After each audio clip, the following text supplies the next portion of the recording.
Hold on 1 second. Hey, everybody, this is Gaye Ann Bruno, Between the Sheets podcast. We're on the first and third Friday of every month. This is our last show for 2020. Our guest is on the line with me now. I'm trying to get her back up and running. So call us. It's Thelma Houston. Don't leave me this way. 323-524-2599. Ladies, talk amongst yourselves while I get the technical thing. I'm going on mute. Tell us what you've been doing. Okay, sorry. Well, yes. We were talking about our Christmas plans and Hanukkah and everything. I'm Mara, and good to be with you guys. And we have Durga, who hasn't been on the show for a very long time, who's one of our, the older, she's been on the show as a co-host longer than I have been. Yeah, I was back on. Hey, Tony? She's in. She's in? Okay, she's in. Thank you so much, love. Bye. I'm really happy to be back, especially with the grand diva, Miss Thelma Houston. Okay, yes. So that was a quick thing. Hi, this is Gaye Ann Bruno. Welcome to the podcast. Hey. 323. I hate this. Normally, Thelma, we've been in the studio in Burbank. 323. Oh my God. 524-2599. None other than this is our Christmas show, the end of 2020. We hate 2020. Let's move on to 2021. Positive light. Thank you, universe. Bring us some good luck. But 323-524-2599. We have our first diva here in the house on Zoom on Between the Sheets. I am so honored to have her. I've known her. I mean, she doesn't really know me, but I've known her for years. As you all know, I used to do the LA Pride and Long Beach Pride tents for the main stage. And Thelma always was there. She was a staple. She was an icon to all of us in the LGBT community. She has always stood up for our rights. She has always spoken up and supported us. Even when I started in 1999, there were people that didn't even want to get on our stage because they didn't want to be affiliated with the LGBT community. But that never stopped Thelma. And in Thelma's whole life and whole career, she has been a trailblazer. And for everyone and everything, she's involved with Project Angel Food. I'll tell you what wonderful things she's doing with them. But how I remember Thelma was New York in the club scene. I never saw her, but her song, Don't Leave Me This Way, which you all know impacted my life immensely. I loved to dance. And in the time that it came out in disco, I was a disco gal. It was the ultimate freedom. And it was an anthem back then and even now. And what most of you all don't know is Thelma used to be with Motown. She was the first solo female artist at Motown to win a Grammy Award for the best R&B female vocal performance with that song. So, you say, Thelma Houston, don't leave me this way. Well, that's what she's known. That's what her, I guess, maybe one of the marks, but she's got a lot to tell. She's got a big story. And I'm glad she's joined us so we can hear about it. So Thelma, welcome to our show. Well, thank you for having me. Hey. Yeah. So Thelma. Thank you. Yeah. No, wait a minute. I just got to say, you look good, girl. You do. I'm just saying. You look great. Thank you so much. Thank you. Thelma's a baby. She's only turning 25. Yeah, right. Where y'all get your numbers Times 3. Yes, right. But so Thelma, I mean, I know you've done a million interviews, but for some of the listeners or watchers or viewers, how did you start? I know you were born in Mississippi, a native, but how did you get into the music business? How did you, was that your calling? I mean, how did you realize this is what I want to do? This is what motivates me. Well, yeah, I'm from Mississippi. I was born in Mississippi and lived there until I was 10 years old. And I started singing, I guess, when I was about the lady that was my babysitter. I was about 3 years old, and she was a piano player for the Sunday school. And so as she would practice her songs for the upcoming Sunday school services, she noticed that I could sing the songs. I would know when to come in. I would know the words. I would know. And so she said, oh, this child can sing. So I don't know if she did it like that, but at any rate, I started singing at that time in church on all the church programs, Christmas, Easter pageant, Christmas program, Mother's Day, whatever. I was there. And it just kind of continued, and it was always within the church as I continued to grow older. And when we moved to California, at the age of 10, I started singing again in the church out in Long Beach, and that kind of was my foundation. And then I got into a gospel group when I was in high school that was formed out of our church choir, and we got a recording contract with Capitol Records. And it was from that I got my own solo contract with them. And then from that, my manager introduced me to Jimmy Webb. And Jimmy Webb produced my first album, and it was called Sun Shower. That was 1969. And wow. It kind of went from there. Wow. But I didn't have a plan. I didn't have a how-to. I mean, these young people nowadays, they have all these different venues. They can go on this show. They can do that. They can, all they got to do is get some followers behind them. If they get 1 million followers or whatever, then they can kind of, create their own niche and what they want to do. It's a different world now. But back then it was by, talent.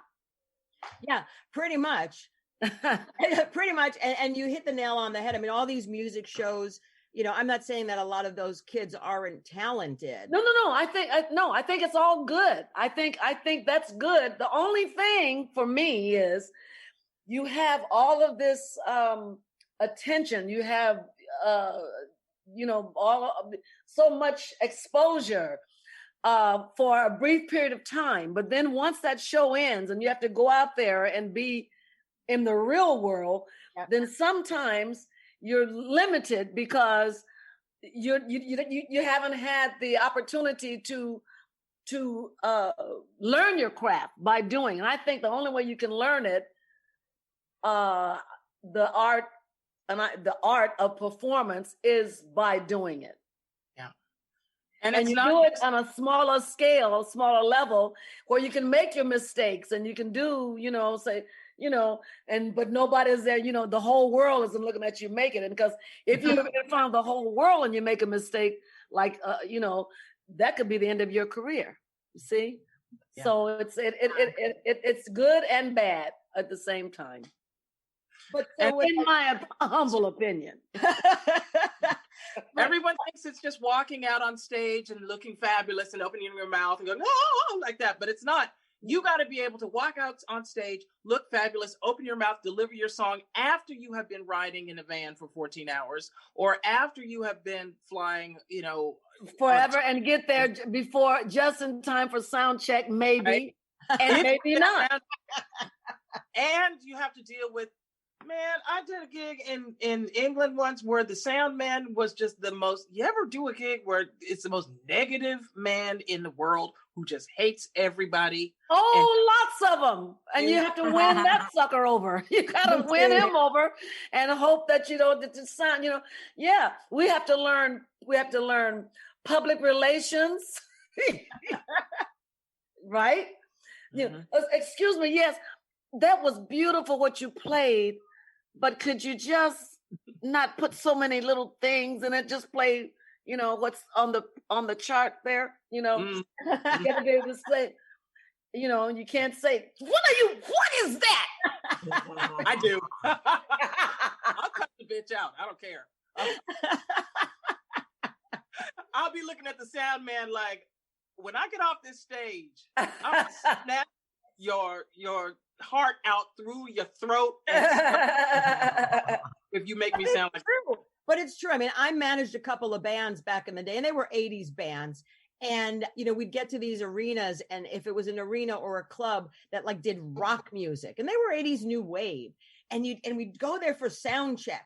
And the way that the board op would just sit there, and it was like, this is not heavy metal, it's new wave. I can't tell you how many times I used to sit there and go, please step away. And I ran the soundboard because it just drove me crazy. It's like, if you want an artist, and especially like iconic artists that have hits, people want to hear the song the way it sounded, the way it's on the record. On the record.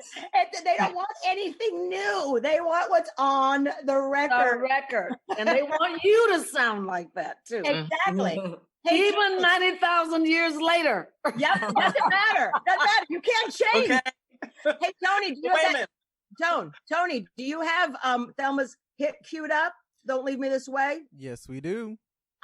Thelma, would you mind if I played a little bit of Don't Leave Me This Way just to bring us all back to memory lane? Do you mind? No, I don't mind. All right. Hit it, Tone.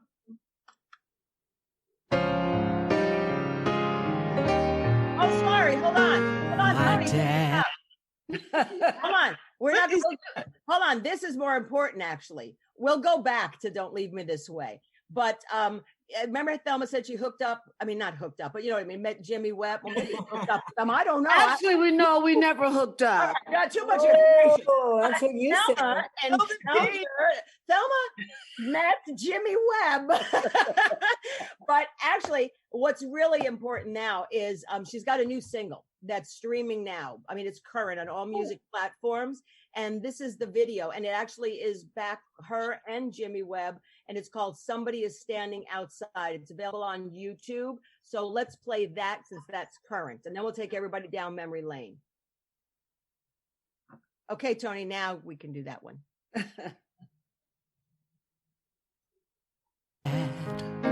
Was a preacher, a plain self-taught teacher.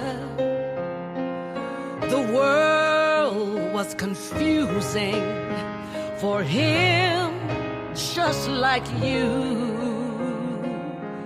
A life simply led from the book that he read. And he said something once, and I think it was true. Live and let live, love and be loved. Give and it shall be given. Seek and you will find. Oh yeah. Open the door to your heart and open it wide.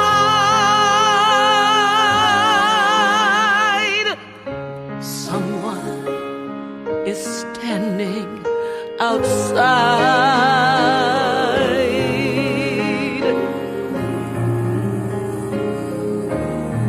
Come, presidents, statesmen, and TV debatesmen, don't throw that book away.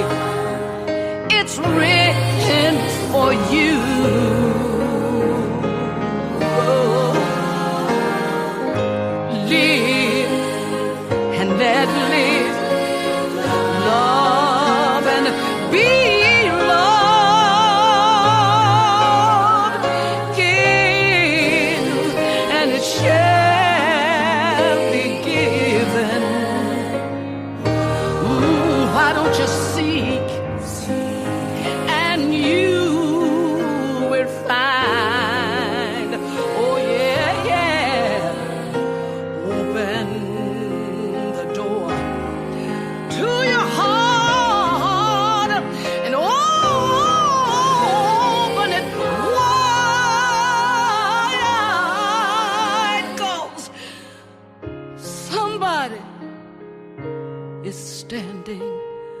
outside. Oh, Yeah. You know what? You're not getting older. You're getting better. Oh, thank you. That song is beautiful. Your voice is so rich. So how did that come about? How did you sort of reconnect with Jimmy? How did this all, come to fruition? Well, I was watching TV. This was during the lockdown, the first part of it. And Yo-Yo Man was on PBS. He was on one of those shows on PBS. I'm not sure which one, but he was saying that how he was coping with this lockdown and not being able to do concerts or whatever. And he said that different people, his musicians, friends, and associates were sending him music that they were doing at home. And so he would play it, put it on TV and play. So I thought, maybe Jimmy and I can do something like that. And I was thinking of it from that standpoint, to do something and get it on. And so I called Jimmy, and he liked the idea. And so, but then he didn't get back to me until 2 months later. Because he's a very busy man. No, it's because he was figuring out how he could do. He didn't want to just do something and put it on.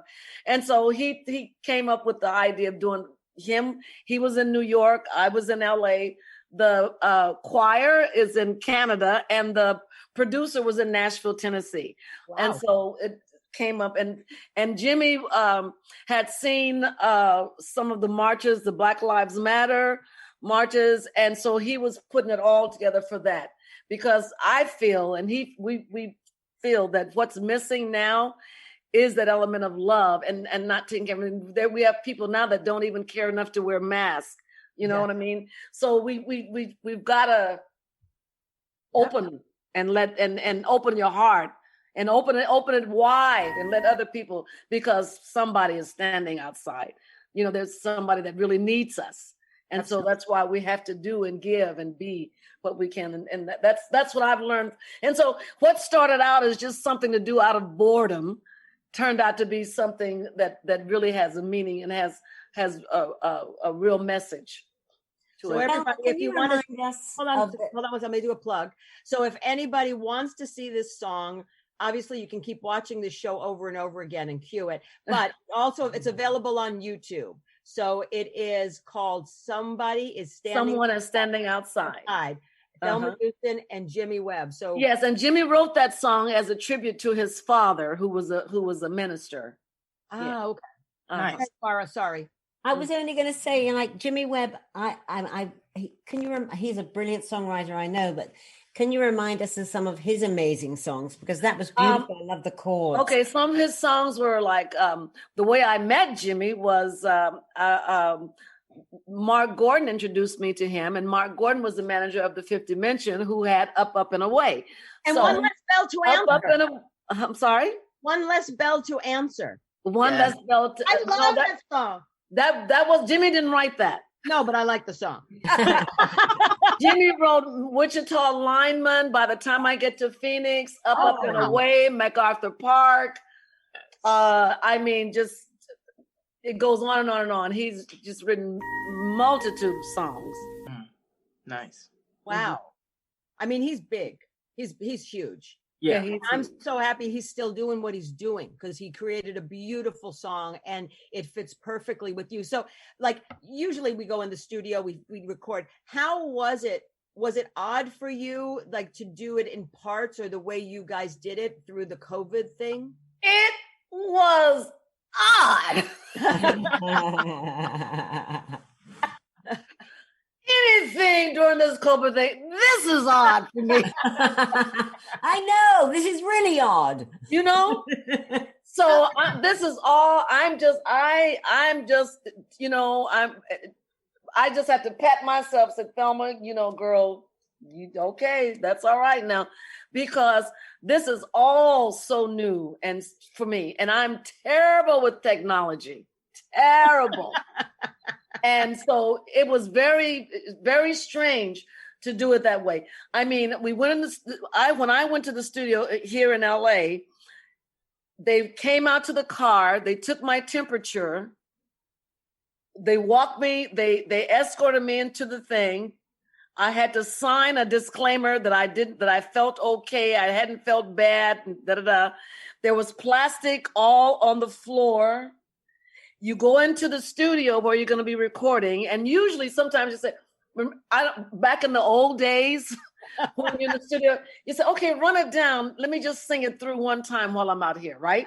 And you would sing it in the control, in the room where everybody, you and the engineer, whatever, and the producer, whatever. Well, there was only the engineer this time, and you couldn't sing it in there.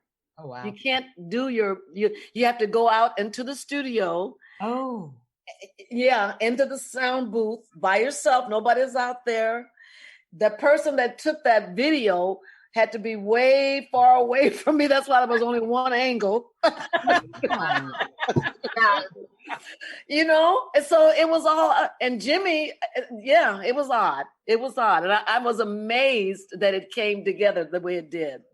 No, it's fun. It's fun to hear. It's not fun because we want to get back to normal, but it's fun to hear these stories and how everyone is adapting, because for me, music is life force. So it's like you guys, when you were out there and you still proceed to do it and still put it out there, it's amazing. It is amazing because, I like listening to music, but I miss live music. I miss going to concerts. I do. So much. And I miss performing. I miss it so much. And I mean, I didn't realize how much I until this. And it's like, is this what okay. And then I want to say, okay, I get it. I appreciate it. Okay, let me go back. I am in gratitude for everything right now. Even the shitty times, I'm in gratitude. Yes. Thelma, who was the choir? The choir is they're from Canada, and they're high school kids.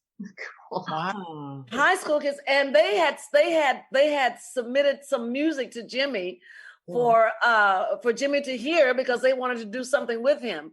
And so so Jimmy kept them in mind because he really liked them a lot. And so when this came up, he thought, this is where they can fit in.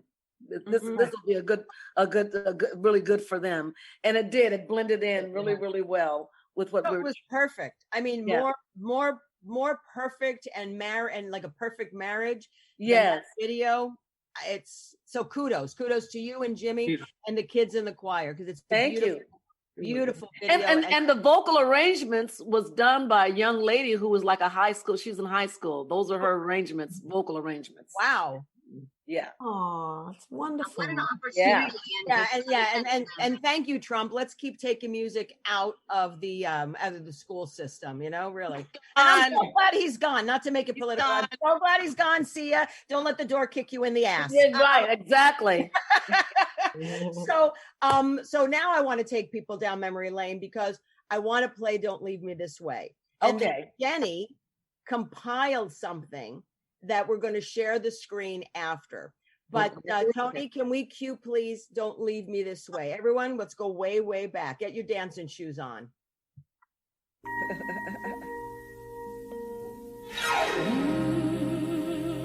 Oh.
Wow. Yeah. I haven't danced that much in a while. Woo! Yeah. Oh my God, I love that song. You know, it's so funny. It's like I know all the words to a million songs, but ask me what I ate for dinner last night. I could not tell you. I couldn't tell you what I ate for dinner. Menopause is a bitch. I'll tell you. I what. tell you. Been there, done that. Okay. So, Jenny, last week we had 2 weeks ago we had a show, and it was a very controversial show about COVID. And Jenny was quiet. Jenny's a comedian, by the way, and she was very quiet and polite with the guests that we had on. And then at one point, the guest said, "Jenny, you're awfully quiet." And then Jenny let her have it in the most loving way about COVID and all this other stuff. Let's put it this way: she wasn't really buying with the program. But so Jenny, while we were queuing up, Jenny's like, "Well, I'm going to make up for last week. I made a video." As you do know that, Jenny, say how it happened, because I don't want. Well, I know personally the Communards. I like theirs, and there have been, I think, as you know, 6,241 different covers of that song. Yes. I was looking at some of most of them kind of follow along the line of it, but I found 4 songs. One was a bossa nova version. One was a reggae version. One was an a cappella group from the University of Pennsylvania. And really? What was this group called Discoin? They take disco songs and like Leonard Cohen would do them. So I put them all together. If y'all want to, I think if you're still letting me share my screen here, hang on a second. Can you let me share, Tony? Just let me know when to hit play, Tony. Oh, he's doing it now. I can see him. There you go. Ready? Try it now.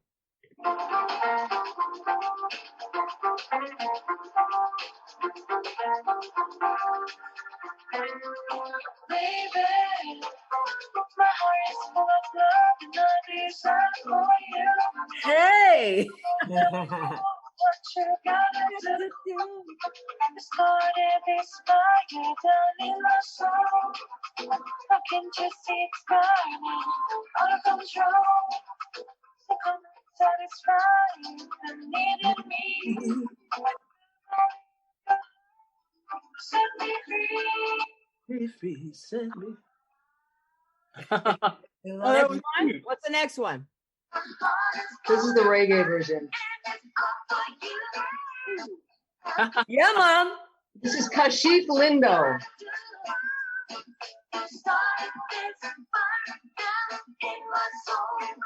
Hey.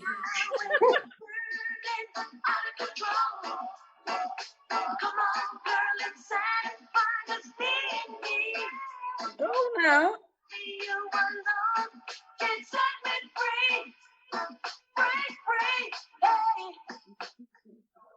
That was good. I like that. What's the next one?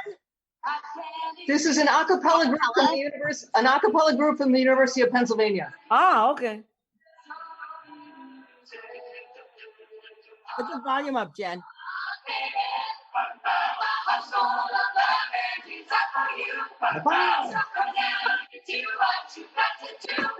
Wow.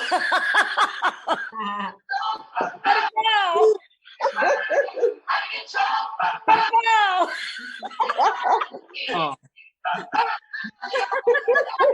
Not a mouse. The next one, Jenny. The next one. The last one. Oh, I love the butter balls. Butter balls. I can see their hands doing this. Butter balls. Ah. Come on down and do What? started this fire down in my soul. I need an exorcism. Yeah, Scary. that was a 2020 version or something. Scary as shit. That was the devil. That's what that was. Thank you, Jenny, for compiling. Obviously, Thanks, Jenny.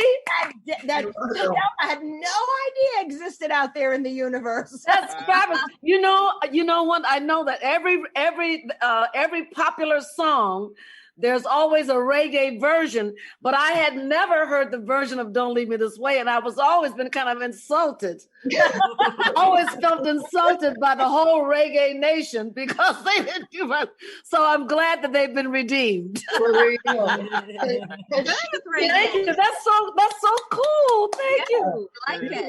You're welcome. It was really fun. That's cool. Do you have a favorite version of your covers? I like the Communards version. Yeah, I do too, actually. Yeah. I'm trying to remember what country we were in, but they were performing, they were doing a concert there, and I was going to do a concert the following evening. And so I went to their concert, and their manager knew that I was there, and I said, we said we were going to do the song too, right? And when he came up to do the song, he started singing, and I got up from my seat with the microphone. I started singing, walked up to the stage, and he was like, he almost fainted. Oh, lovely. Yeah, that was so cool. That was great, and he was such a good sport about it. He didn't like. Yeah. Oh, he loved it. It was great. Yeah. Who wouldn't? Yeah. I mean, oh my God. I mean, I work on the Grammys, and I work at CBS. That's my real job. And I've done the Grammys for 31 years now. And what I always loved about the Grammys isn't the show. It's about the rehearsals the week before. Yes. And because you're getting a private concert. And it was so amazing. And what I loved about the Grammys, and I still do, is they take pairings of people. And I remember one year, they had Tina Turner and Beyonce do it. And I was like, oh my God, because it's amazing. And it was one of Tina's covers. So, I mean, I always loved when you could have the original artist perform and someone who does a cover of their song, and you have that marriage. To me, that is like music. That to me is music history. Yeah, it is. We want more of that too. And we will. Yeah. Hopefully next year. Hopefully not on Zoom. Yeah, you're right. I don't want to see it on Zoom. It's not the same. I don't care. The same. So Thelma, who have been your influences over the past, or who are your favorite artists? Or are there artists that you wanted to perform with and you still want to, but you haven't had the opportunity to? Well, this is going to sound horrible, but all the ones I've ever wanted to sing with and admire are all dead. Okay. Oh. So, and I don't, but I mean, my early influences, Mahalia Jackson, when I was a kid growing up, and Dinah Washington. Oh yeah. Dakota Staten. Dinah Washington primarily. That's what I wanted to be like. I thought that she was so versatile. She could sing anything. She could do blues. She could do the R&B. She did the duet thing. She could do show tunes. And every time she sang, whatever she sang, you could understand every single syllable that she was speaking. unlike a speaker. Yes. And just so that's who and I never had an opportunity to meet her or anything, but that was my influence. When you toured with Sisters of Glory, you got to and that was with CeCe Peniston and Mavis Staples, right? With the Pope. Right. Wow, that would have been super cool. And Phoebe Snow. Phoebe Snow. Right. Oh my God, Phoebe Snow. Phoebe Snow. She's my favorite. Phoebe Snow did a version of Mahalia Jackson, one of Mahalia Jackson's songs that would blow your socks off. Mm-hmm. And I learned this. I didn't know this at the time, but Phoebe had come to spend a lot of time in Los Angeles as a young girl, and went to James Cleveland Church all the time. Oh. And so that was the influence. But yeah, Yeah. How did you guys get to go to the Vatican though? And we went to the Vatican, yes, and we sang for the, yes, we did. We met the Pope, and I had an audience with him, and everything was wonderful, wonderful experience. I bet. Wow. Well, is there anyone that you wanted to work with? Not necessarily sing with, but like in composition and work with that you haven't had the opportunity to do that's alive, maybe? Well, I'll say this: I have a song that I started. But we never finished it. Never finished the production, and that was with Stevie Wonder. And so I know he's sick of me. But every time I see him, I said, "Okay, so how about that song, brother? When are we gonna finish our song?" It was a song called "Let 'Em Talk." And what happened was, we were in the studio. Stevie was producing me on this song. It was called "Let 'Em Talk," and we had finished what we were going to do that evening, and Stevie's driver had not come back to pick him up.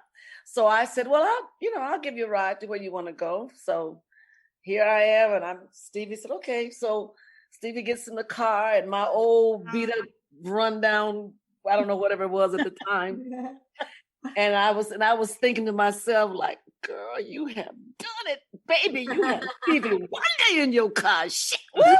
I was like, but on the inside, but I was being very cool, very. So we're driving, and we get about 2 or 3 blocks away from the Motown recording studio, and the car just stops. Oh my goodness! I had run out of gas on Santa Monica Boulevard. Oh, great, wonderful! And I had to maneuver Stevie and all of his, like, he had a satchel with his, music in it. And, he had all these little electronic things. Stevie was always getting stuff way ahead of everybody else, electronic stuff and all this. So he had all of that. And we're walking down the street. I'm thinking to myself, oh, Lord, this is the end of your career. It's over. It is over. Get him back to the studio and just kiss your career goodbye. Because when they find out that you were with Stevie Wonder, their top person over there, and you did, I was so nervous. So we got back to the studio in one piece, and everything. He was fine. He was very cool, and oh no, that's okay. That's fine. It's fine. But he never called me back and said, "Oh, girl, let's go back in and finish that song." So that's what I would like to be able to go back in and finish my recording with Stevie. I think it would be a good song for now. Absolutely.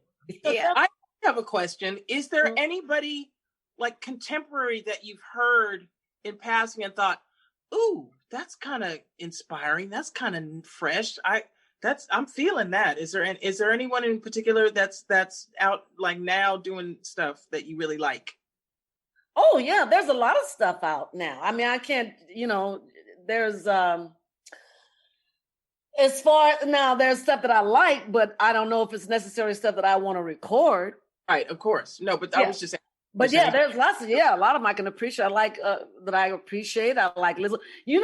Who can really sing, and people, I don't know if people know this, but the person that I think can really sing is Rihanna. I don't know. People might not have heard Rihanna, but Rihanna can really sing. Yeah. I mean, sometimes don't like labels, even though there's not really labels anymore, but don't like once an artist is in a comfort zone, what they're known for, I've noticed that sometimes they just, because they know they're going to sell records, or they know that they just don't branch out of sort of that box that they're in. I don't necessarily know. I think it's the record companies. They have found a way to promote that thing, whatever it is, because they have never let me leave disco. Right. Even though I had a career before Don't Leave Me This Way. Right. They may not have known it. But I was doing other material, you know, and I can do other stuff. But everybody thinks, and so right now, Thelma, well, you know, well, she's, you know, that's disco. We like her, but you know, that's disco.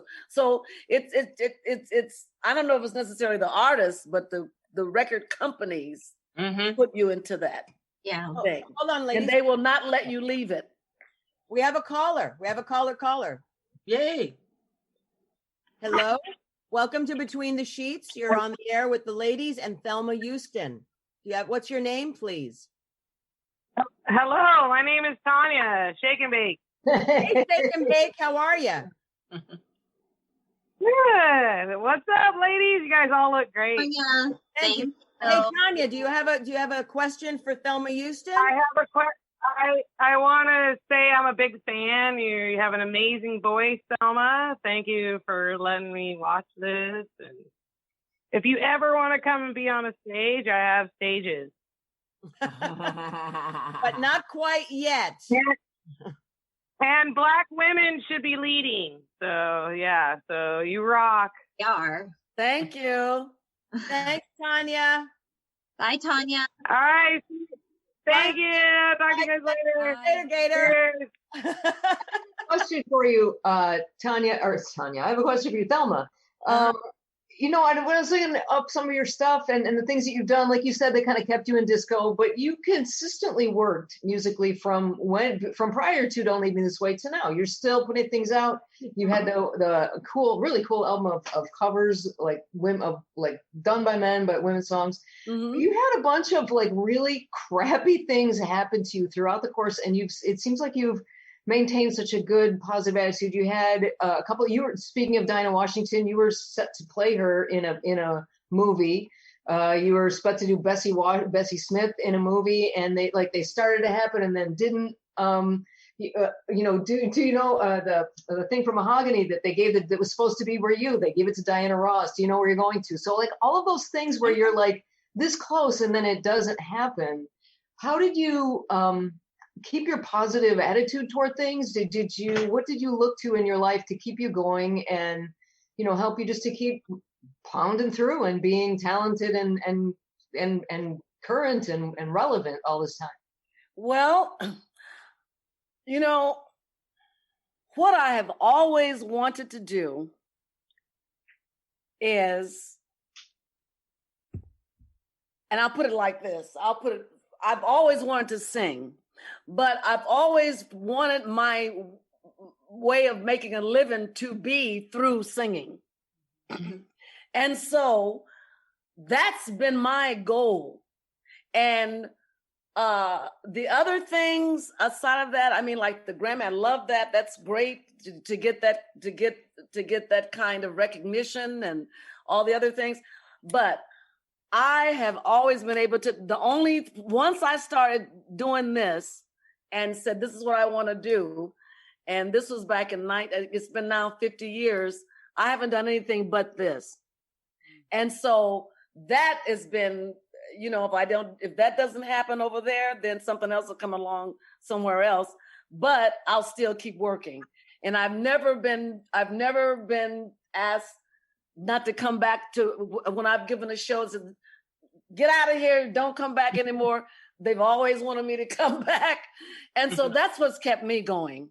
The other thing, the Diana Ross thing was Mike Masser, the one that wrote that song, had worked with me prior to working with Diana. He had been given the whole project to do with me, to do songs. He wrote songs and all that. And it was almost like they saw that Mike Masser had this talent, but they said, well, let's see, you know, work with Thelma over here, you know, and see what he comes up with. And what he came up with and when he turned it in, they thought, well, this is a good album, but and Jerry Goffin, who was Carole King's husband, was the co-writer of Do You Know Where You're Going? So they said, well, this is good, but we don't think it's, you know, that good. We don't think it'll work for that. But then they thought it would work for the movie and for Dinah. So that's just how things happen. You know, it's about timing has a lot to do with it. And I talk about that in my show. And Barry Gordy was in the audience when I was telling that story. So afterwards he came back to the dressing room and he says, and he was with Eddie Holland. And he said to turn to Eddie, he says, Eddie, who gave that song to Diane? I said, you did. So he goes like, he can't remember those things. But yeah, but you can't, because that's the business. And you just have to keep getting them. You can't let it, because everything is so wishy-washy, and you know how, it changes. It's constantly changing, and what's good today is not good tomorrow, but then it might be good next, few years down the road. Things, it's just, you gotta have passion for what you do. Right. And I love what I do. And that's how I stay. And I guess that's a long answer for that, isn't it? No, that makes sense. Totally perfect. Yeah, because I never realized you acted, and you were in quite a few things. And yeah.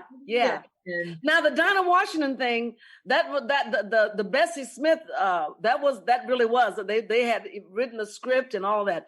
But the Dinah Washington thing, that wasn't a goal for me. That was because they had never, her family, her estate was not. It was very hard to deal with that family. So that was never really that close. But the Bessie Smith one was very close, almost happening. Yeah. Mm-hmm. I hear you were in a Cagney and Lacey. Yes. Yes, Cagney and Lacey. I did quite a few stuff earlier, with television. I was studying with a lady by the name of Joan Darling, who was a very good teacher and a producer and director. And so I was doing a lot of stuff then, but now, but I think it's like anything with acting. You have to do it all the time. You got to stay in it, I think. And I dibble and dabble and, but my thing is the singing thing. So I actually have a suggestion for you. Have you ever, well, maybe you have, and I'm just not aware of it. Have you ever done any house music? Because I do house music, and I think it was a great transition for you. In fact, I had a house song called "I'm Here Again." There was a concert last summer, and it was called, what's the name of that group? It was wait a minute, but it's huge in Chicago. And they have like 30 and 40,000 people there. Wow. At this concert. It's out in this big thing. And they wanted me to do my one song, "I'm Here Again," which is, they had done at the house. And when I recorded that song, I didn't think about it anymore after that. And so this was like 90,000 years later, and they want me. So they said, I said, but that's not even the key that I do it. And I said, no, Thelma, just, excuse me, just do it. And if you just do this one part, there's this one part in the song where it's some kind of thing. And they said, just do it, just do that. And that's going to make the crowd go. I said, okay. And I did it, and that crowd, I have never heard a roar like that ever. And that was from that house. And it's what they have, all these DJs are playing all day long, and they do, it's like a whole weekend. I'm trying to think of the name of it. But if you do the house, then you're probably aware of that event, right? No, I broke in the UK. I was coming out of England, so I didn't do as much. I didn't really tour in the US, although I had a #1 in the Billboard dance charts in the US. But I did all my touring in Europe and in the UK. with my band Blue Pearl. Yeah. But if you ever get the hankering to do a racy little duet, I got one with your name.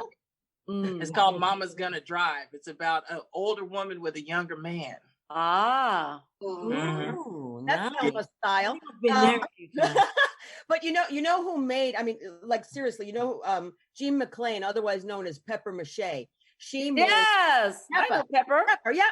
Pepper. I mean, and I love Pepper. She has made, I mean, that song, you want to talk about an anthem? About the bath, about the pool. Let's get soaking wet. Get soaking wet in the pool, yeah. In the pool, because it was the theme to Queer as Folk. And if it wasn't attached to Queer as Folk, I mean, it would have been, but that was such an anthem. And it was Pepper Mache with Thunderpuss. That was the remixers. But yeah, I mean, house music was fun. I mean, it's fun at Gay Pride anyway. But speaking of the LGBT plus community, I'm going to transition for a moment. Like I said, like I started earlier, I've been doing LGBT from 1999 to 2010. And mostly associated with WeHo. I programmed the main stage, and I had also dabbled in everything up and down the coast. And as I said earlier, Thelma was always a champion and always like be the first to go, I'll do it. And even with the budgets, because we always had budgetary issues. And, we always paid the performers, but it was never about the money for Thelma. It was about the fun. Do you know what not this, of course, we couldn't do anything this past Pride. But it's a thing. It's a thing for me. With me, I go up. I find my spot, and I walk from Fairfax all the way over to San Vicente. Stop at my little bars along the way, have my drink. Lovely. And I don't go like Thelma, he said. I go just regular, and nobody knows, and I go and have a ball. I mean, I do that. That's just part of my thing. I just go and enjoy it and have a good time. That and the Halloween. Oh yeah. Yeah. But my point is that you do it not because of Thelma Houston. You do it because you support us. And, and she has had, she was there at the forefront with the battle with AIDS and just telling people, this isn't a bullshit disease, this is serious. Right. And in 2003, the city of West Hollywood proclaimed Thelma Houston Day, January 29th. So I celebrate that too. A cocktail, I hope.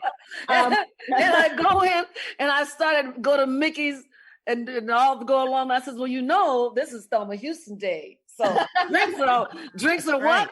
On the what? And then she said, but she's also like included Divine Design for Project Angel Food, AIDS Project LA, and Minority AIDS Project, which she donated $20,000 of her winnings from a TV show, Hit Me Baby.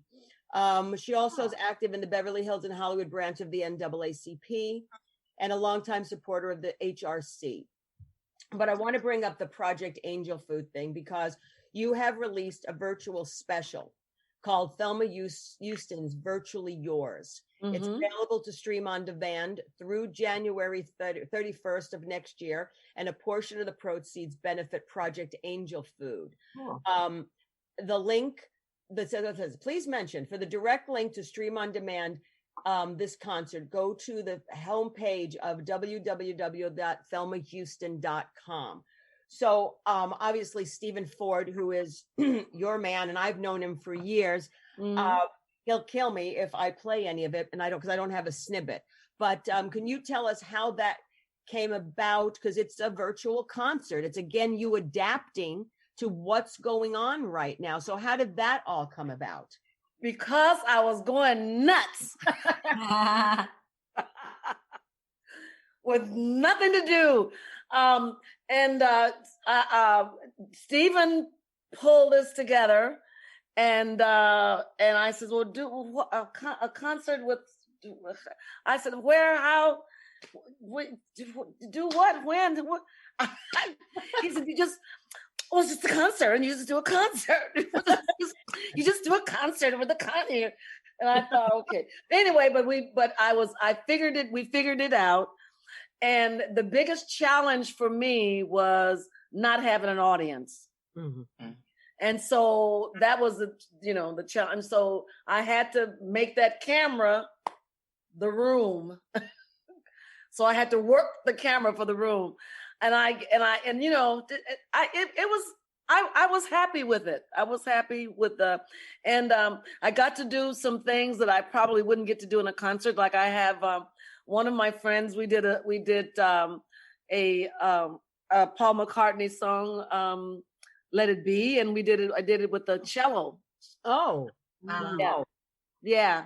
And that was nice. And then I did a gospel thing with just my keyboard player and me with the tambourine, but we brought in that, and it turned out it has a pleasant, it's not like a huge production, which it couldn't be, but I think it has a good feel to it. I think people feel happy when they see it. Where'd you film it?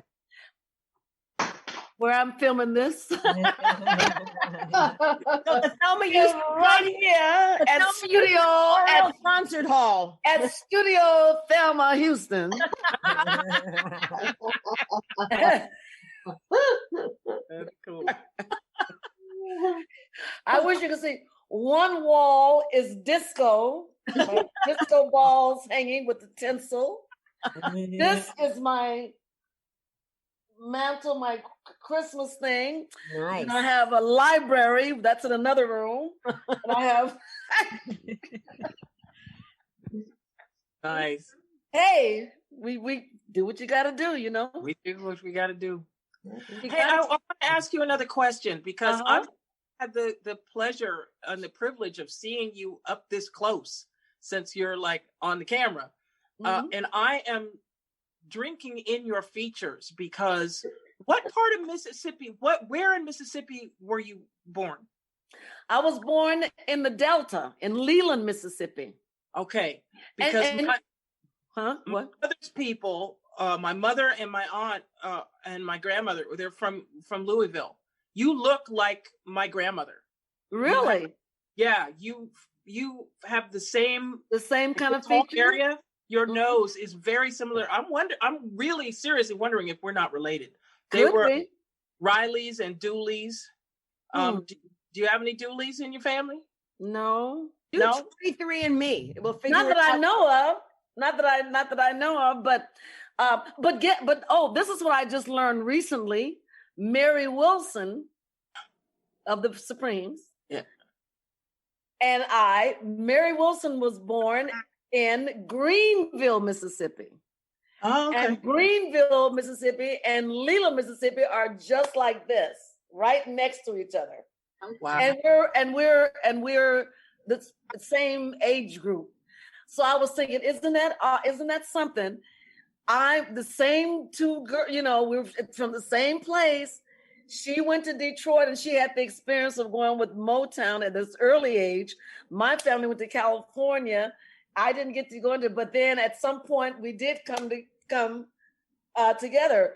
Nice. And that was it. That's because we have. We're not doing it this year, of course, because of COVID. But for the last maybe 5 years, Mary Wilson, Brenda Holloway, myself, Claudette Robinson, Smokey's ex-wife, and Janie Bradford, who wrote Money, the best, with Barry. We all celebrate Christmas and we exchange gifts, and it's just us, and we just get out and hang out, and it's so much fun. And that's when we were just talking, when we learned that we were from the same place. That's amazing.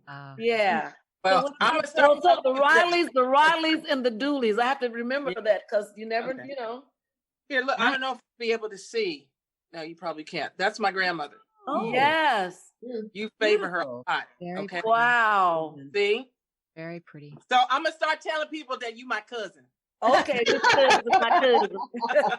Oh, wait a minute. Thelma's my cousin. Don't you see the same features here? Hey, Thelma, what day were you born? I don't need to know the year. What's your birthday? May 7th. Ooh, a Taurus. A fellow Taurus. Cheryl, go. This is Cheryl with you. Well, Thelma, no, I wanted to ask you about your family, really. I wanted to ask you about your parents, and were they supportive of your career, and were they an inspiration for you? That's just... Well, my mom, first of all, I didn't meet my dad until I was in my I was 40, about maybe 46 or something like that, when I met my father. Wow. Yeah. But then after I met him, of course, he was supportive. He was very supportive. But I'm still very close with my stepmother and my siblings from that side of the family. We're still very close. That's wonderful. That's Did you come from a large family? I mean, did you have brothers and sisters? I have not a very large family. I have 2 siblings, 2 sisters. Oh. So it was my mom and 2 sisters and my grandmother that raised, we all came to California together. Were your sisters into music and singing and all of that, or was that just my one sister? They're both retired now, but my youngest sister was not in the music business. She was in the television industry. She worked as a accountant for TV shows.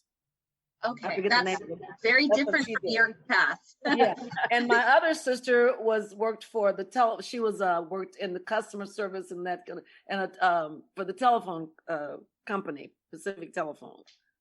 Were they musically gifted like you as well? And does it run in your family that you're well, if you ask my one sister, she will say yes. Yes,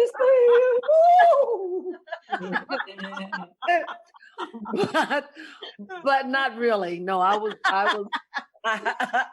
nobody was, and I was the odd one out. Nobody had been in the entertainment industry. That was cold, Thelma. You know that was cold. So Thelma, what is as of right now, because you have many more years ahead of you, as of right now, if you had to say what was the highest point of your career, like something that you just were like wowed about, the most memorable part of your career so far? For me, I'm such a fan of people in the business, people that I wanted to be around and had admired. When I was at Motown, and I was sitting in the office, in the conference room, and I was waiting for a meeting with Suzanne DePass, and there is I don't know, some of like Smokey comes by, and the Temptations, and this, and then working with Stevie. That was a highlight for me. I can't say winning a Grammy, because when I won the Grammy, I wasn't there. I was at home because I didn't think I was going to win. So I can't say that was a highlight. I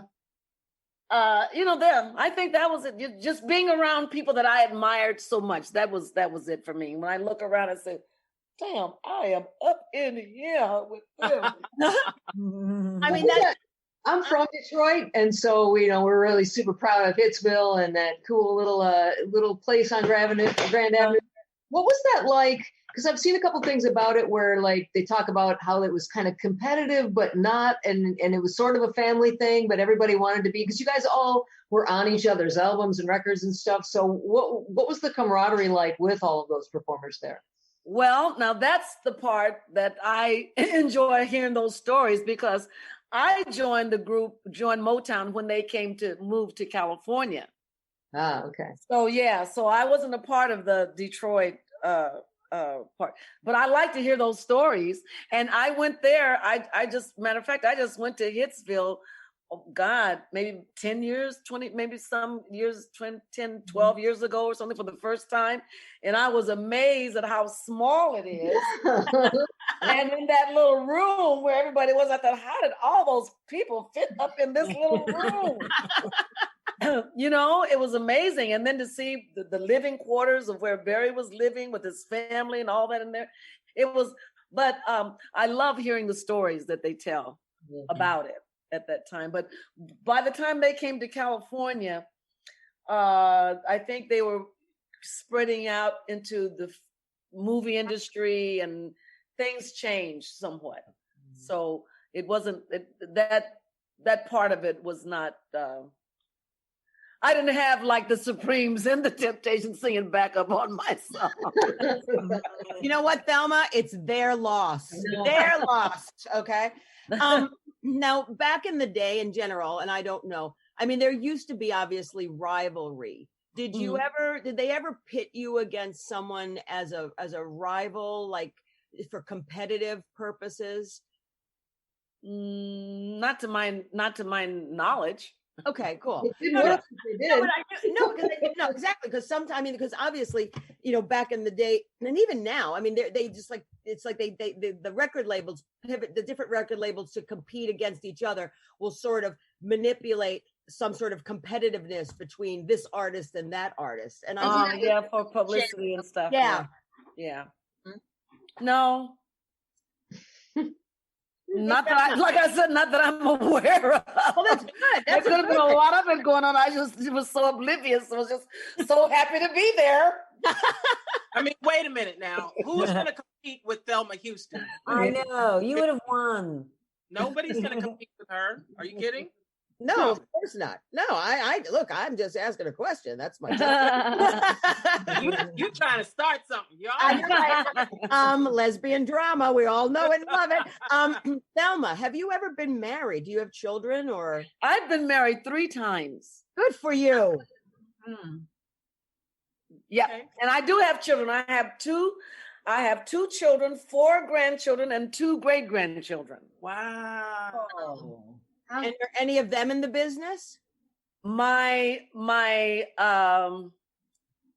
second, let's see, she's my second grandchild. Is just got her master's in music. Wow. But she's going to use her music to go, and I think she wants to go into music therapy. Oh, wow. That's amazing. Wow. I don't think my son, who is on this, he's in the virtual thing. He travels with me as my road manager, but he also dances. We have a couple of dance numbers that we do in my show.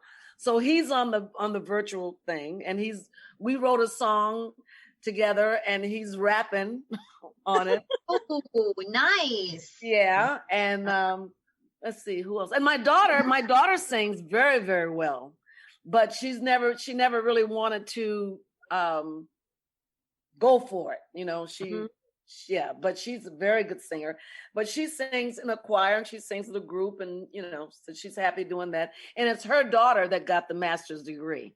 Ah, okay. Yeah. Interesting. I'd love to hear your son rap on a song with you. Oh, he is. He's on that virtual thing. He's rapping. Oh, I think that'd be great. Yeah. Awesome to hear that. Yeah. So I love when it's a family affair. It's really sort of cool. Yeah, it is.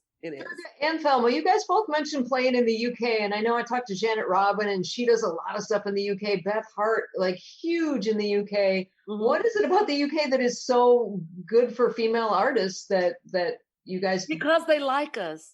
And they remember us, not just about what have you done lately. They remember, they know your musical career, they know your history, and they're loyal. Yes. That's why. That's why for me. Mm-hmm. So not to mention that. They're not like in the US, are they? They're what? They're not like Europe in the US, obviously, in that way, where they don't. No, they're not. No, yeah. No, they're very loyal to me. Yeah. And I would say Europe is too, though. But the reason I moved there to really launch my solo career off the back of the first Pink Floyd tour that I did was because I could go there and do house music and do different kinds of music. And here I was being told, you got to do R&B. Because this was back in the 80s. They didn't want me to be singing anything other than Negro music. Yeah. Basically. And I figured I would be like Nana Cherry and like even Donna Summer and like Jimi Hendrix and come over as like an import. And then I would have a little bit more freedom in the kind of music that I could do. You did. Yeah. Yeah. I was wondering for Thelma, you know, they put you, like you said, as far as I understood, in a disco box. Is that what they've done? Have you, what other? Well, it was a disco box after Don't Leave Me This Way. Okay. For what? Prior to that, they didn't quite know what kind of box to put me in. Because I was singing pop, I was singing whatever I wanted to sing, you know, because I wasn't thinking about. I would think that would be great, but I guess they have their product that they want to focus. They have their product, they have their way of thing and how they want it to do, and they want you to fit. They have this thing and they want you to fit within that thing. They don't want to figure out what to do with you as an individual and what you're, you know, that's too hard. But what they did, but they were smart in a way, because they took all these amazing vocalists in the disco era, like, you know, yourself, Gloria Gaynor, Vicky Sue Robinson. I mean, the list goes on about all the ladies, the divas that came from a very similar background, but they didn't know what to do with them. So here comes disco, and it's all of a sudden women of color. 99% of those disco anthems were sung by women of color who you all had amazing voices, and it really showcased your voices. But then a lot of, like, you had a career and a longevity after, but right after the disco era, a lot of those women didn't do anything because they didn't have a place. And that was sad for me, because it's like everyone, remember when disco was popular, everyone's after, it's like, let disco die, disco sucks, disco this, disco that. And yet that was the best time, I think, in my life, in my generation, because I'm 57, so I was disco and then the 80s. That to me still, between the disco and then the 80s, was the best time musically in my lifetime to be around, because people were experimental. And now, for me, every R&B sounds the same. Everything, you could just take out this and just drop this in, and it'll fit right along with it. Everything is the same. It's the same, and it's sad.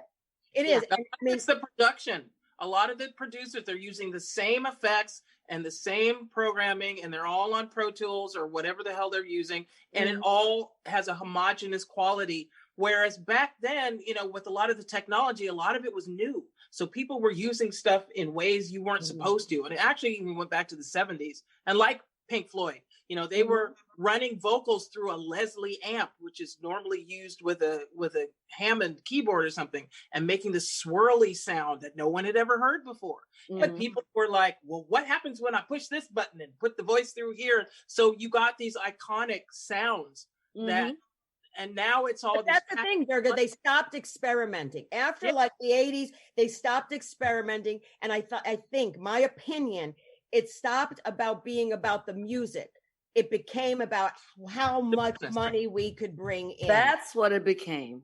That's when when they start looking at that bottom line. Yep. And that became the thing. Well, then what is, regardless of what the audience, what the artist did, or how they sounded, or how good they were, whatever, what is the bottom line? Did they bring in anything? Oh, well, I think it's funny that MTV, the very first video they played was Video Killed the Radio Star. Yeah, right. Where that was headed. They knew what that would do to music. It's going to be now about this. It's going to be this. And that's when it became about that. It's all became visual. Because even in the 70s and 80s and even the 60s, because the 60s was progressive in many ways. I mean, I used to love, it was sort of like my game. I would close my eyes and not know what my friend was going to play. And I would go, that's Annie Lennox, or that's David Bowie, or that, because the voices were so distinct. Mm-hmm. And now, seriously, again, they all sound the same. And what's that thing called auto-tune? What's that shit called auto-tune? Everybody's got that fucking auto-tune. Yeah. Horrible. There's certain categories. There's like the wispy sort of voice, and then there's the R&B-ish kind of run all over the place kind of voice. And there's so many songs now I'm like, who the hell is this? I don't know. It could literally be anybody. Mara, you had something to say? I was just going to say, how much control, like this goes to Durga and Thelma, how much control do you feel you have over your own original creative, that bursts from inside? How much do you get to keep of that? And how much goes on the chopping floor because it's not your fault, or it's not your decision, but it's the record labels or the producers? I'll let Well, I think for one thing, excuse me, it has a lot to do with if you're writing your own material. Okay, right. Mm-hmm. If you write your own material, then you pretty much can have a little bit more, you have more, not a little bit, but you have more control over what you do, and because if you're the writer of it, then you're pretty much nowadays, you're going to be the producer too. Okay. And so you'll have that, but other than that, it was up to whoever the producer was, the producer and the mixer, and then there becomes people like at the record company says, well, I think that doesn't. Put some more horns in there. Oh wow! Cowbell. Yeah, and that we need a cowbell and a tambourine. I love the cowbell. Fellas, I got a fever, and the only prescription is more cowbell. Sorry. No. Yes. Yes, I love that sketch. When I had my first deal, I knew I was new, although I knew my instincts were sound. But I was up against this old boys club in the UK, and the producer and the record label were all like, oh, well, we believe in his vision. And I told them what made our music work, and they didn't believe me. And then I was proved right. So, and then I wanted to, after the first album came out and we had big singles and stuff, I wanted to move in a more acoustic neo-soul kind of direction, like Des'ree, basically. And I said, this is what I really want to do, because Joni Mitchell's my hero. And they're like, no, we don't really hear it for you. And I think we'll stick with the house sort of thing. And Des'ree broke 6 months later. I was furious. And I was like, you see, you should let me do it. And they didn't. So anyway. Their loss. Unfortunately, it was their loss for you and their shortcomings for something that they could have capitalized at the bottom line for you. Well, ladies, guess what? It is time to say goodnight. We are at the end of our show. It's been an hour and a half. I don't know where the hour and a half went. But when you have Thelma Houston, it's timeless. It's endless and timeless. So I just want to say that Thelma's website, thelmahouston.com. Please check out her Thelma Houston's Virtually Yours to download on demand through January 31st. That's thelmahouston.com. Thelma has a Facebook page, so please like her Facebook page, Thelma Houston Official. That is her official page. She's on Instagram at Thelma Houston Official as well. And she's Twittering. Do you Twitter? It's at Thelma_Houston. I don't Twitter. I can't. I'm a social media hound. I cannot stand Twitter. I know. And also, again, that Thelma's new song with legendary Jimmy Webb called Someone is Standing Outside. All right. Stephen Ford typed somebody. So someone is standing outside. I know. It's streaming on all music platforms. We had it here on YouTube, so please check that out. Share it. It has a beautiful message about the times right now. That's an empowerment song. It's a different form of an anthem, but if it's an anthem for today's society and what we're going on. So please download that. Go into Thelma's catalog. I think she still makes money from that. Download all her music, especially Don't Leave Me This Way. I love that song. And Thelma, I just want to say thank you so much for coming. It is an honor. This is our Christmas show, the last show of this decade. Not decade. Well, it should be a decade. I know.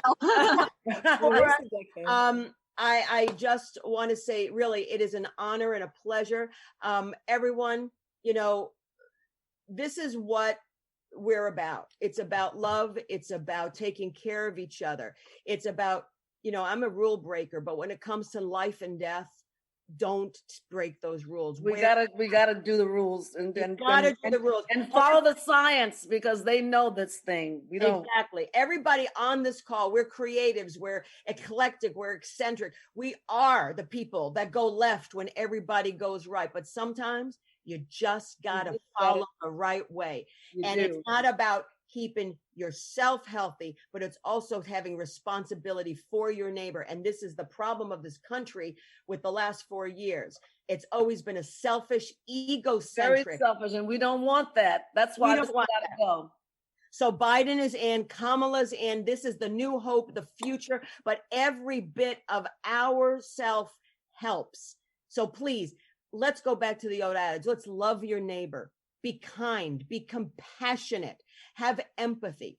It's hope. And it will always be about those of us that always have hope, and love is in our hearts. Exactly. And that is what Thelma Houston embodies for me in her music. So thank you, Thelma. I love you. Thank you. I love you too. And thank you so much. And someday soon, we'll be all in your front row singing, and your backup singers on stage. Yes.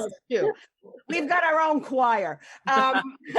So thank you so much. Blessed holidays. Happy New Year. And I do hope to see you soon. And please be safe, sweetheart. Okay. Thank you. And same to everybody else. Thank you. Pleasure. Thank you. Bye. Mara, bye. Bye. Thank you, Mara Noble. Yes. Oh, our Christmas holiday tart. Yes. I'm just having Christmas with my son and his wife, or his future wife, just the three of us, and we're going to have Chateaubriand and Yorkshire puddings. Oh, that sounds good! Right. Wonderful, Mara. Happy Hanukkah. What are you doing for Christmas too now? Anything? Well, we only celebrate Christmas. I hate to say what that. What kind of Jew are you? Okay.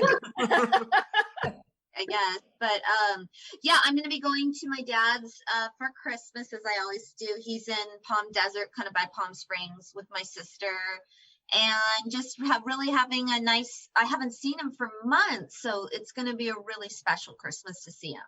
Wonderful. Cheryl, what are you doing? And could you just give us a quick meditation for the new year before you leave? Just something really small, so we can all, and then I'll say thank you to Durga and Jenny. No, I'd love to. I just quickly, I'm going to be just spending a very quiet Christmas with my mother and brother. So just as we did in Thanksgiving. But if I could just tell you guys, for the new year, we just have so much peace. We already have so much to be grateful for. We just need to remember that. And I think moving forward and being mindful of each other is really going to open up 2021 for us to have a bright and abundant year. Really is. Thank you, Cheryl. Thank you. Durga. You're going back to Rome, aren't you? On January 6th. I arrived here on Christmas Day last year. So I've been here a whole year. I would never intended to be here this long. But I've just been allowing myself to go where the universe is pointing me. And I was meant to be here during this pandemic. I've been warm. I've been housed. I've been fed. And I've had a lot of time to just be with myself, which I think we all really needed. I think that's why the universe put us on a timeout to be in self. And a lot of people have found that very confronting, but it's been necessary. And I'm trying to still see what this time has produced in myself. And I'm just trying to stay focused. For Christmas, I may stop. I was invited today to my friend's house that I had Thanksgiving with, but I may spend this Christmas like I did last year, all by myself. Wow. Awesome. Yeah. And one last thing, go to McBroomSisters.com and get Black Floyd, the album that I did with my sister. It makes a great Christmas present. And it's really good. And Jenny McNulty? First quick question. So is that covers of Pink Floyd?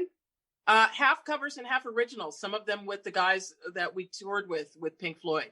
John Cameron, Guy Pratt. My sister wrote a song with Lemmy from Motorhead that's on there. So it's half originals and half Floyd covers, sung by women. Excellent. And McBroomSisters.com, did you say? Yeah, the McBroomSisters.com. Yeah. Excellent. That's awesome. What are you doing? I am going to be going to my sister's house. We're going to go get my mom and just have a very small little family. Her son goes to USC and he'll be there. We're all getting COVID tested a few days before to be safe and hanging out and, just getting ready and hopefully having a nice, happy, safe holiday. Yes, in the last 2 weeks, I've had 10 COVID tests because I've had to do COVID shoots.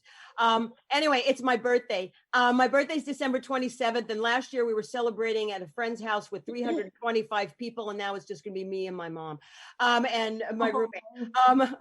But it's like, look, my mother lives with me, so it's important for me to be safe for her to be safe.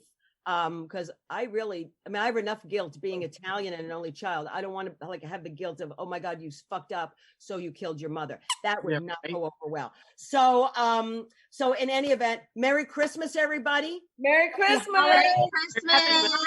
Hanukkah. And let's pray and really pray and put out in the universe. It's going to be a wonderful 2021. Okay. Thank you, everyone. Bye. Bye. Thank you, Tony. Cue the song.